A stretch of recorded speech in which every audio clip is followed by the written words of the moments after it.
हजरत आमिना रजी अल्लाह ताला अन्हा फरमाती हैं कि जब मेरा बच्चा मेरे पेट में था तो मुझे बड़ी अजीब अजीब चीजें नजर आती थीं। अगर मैं घर से बाहर निकलती तो एक बादल का साया मेरे ऊपर आ जाता और मुझे धूप बिल्कुल महसूस न होती। अगर मैं पानी भरने के लिए जमजम के कुएं की तरफ जाती तो रास्ते के पेड़ अपनी टहनियां मेरे सामने झुका देते, जैसे मुझे सलाम कर रहे हों। मैं हैरान होती कि ये सब सिर्फ मेरे साथ ही क्यों हो रहा है। जब मैं जमजम के कुएं के पास पहुंचती तो नीचे का पानी अपने आप ऊपर आ जाता और बिल्कुल मंडेल तक भर उठता। फिर मैं अपने हाथों से ही बाल्टी पकड़कर पानी निकाल लेती। मक्का की औरतें मुझे कुएं के पास रोक लेती और जाने न देती। वो कहती, ए आमिना, तुम थोड़ी देर और यहीं खड़ी रहो, वरना तुम्हारे जाने से पानी वापस नीचे चला जाएगा और हमें पानी भरने में बहुत मुश्किल होगी। इसी तरह हजरत आमिना रजी अल्लाह ताला अन्हा फरमाती है कि मैं सुना करती थी कि जब बच्चा पेट में होता है तो मां को बहुत तकलीफें झेलनी पड़ती हैं।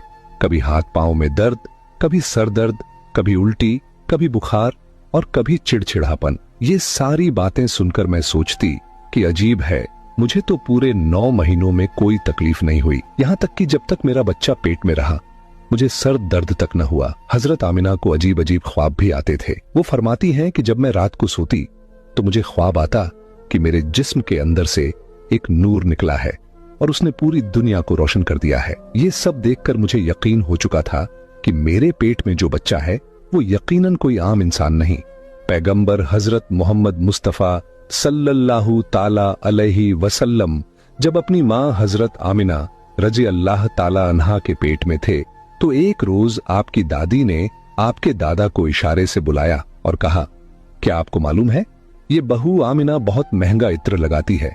मैं तो परेशान हो चुकी हूँ, आप जरा आमिना से इस बारे में पूछिए। ये सुनकर आपके दादा ने कहा, इस बारे में तू ही पूछ लेती, तूने क्यों नहीं पूछा? तो आपकी दादी ने कहा, मैंने कई मर्तबा कोशिश की, लेकिन जब भी मैं आमिना के सामने जाती हूँ तो उसका नूरानी चेहरा देखकर खामोश हो जाती हूँ। आमिना के चेहरे पर इतनी चमक आ गई है कि मैं कुछ पूछ ही नहीं पाती, आप ही जाकर पूछ लीजिए। ये सुनकर आपके दादा ने कहा, तू औरत जात है, घर में रहती है, लेकिन मैं मर्द हूँ, घर से बाहर निकलता हूँ, मक्का में कुरैश का सरदार हूँ। जो भी मुझसे मिलता है पूछता है, ऐ अब्दुल मुत्तलिब, तुम्हारे घर से इतनी इत्र की खुशबू कहाँ से आती है? और हाँ, एक अजीब बात यह है कि इत्र की खुशबू वहीं से आती है जहां आमिना जाती है।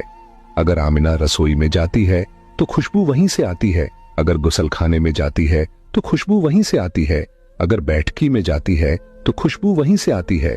और ये कोई मामूली इत्र नहीं है, न इराक का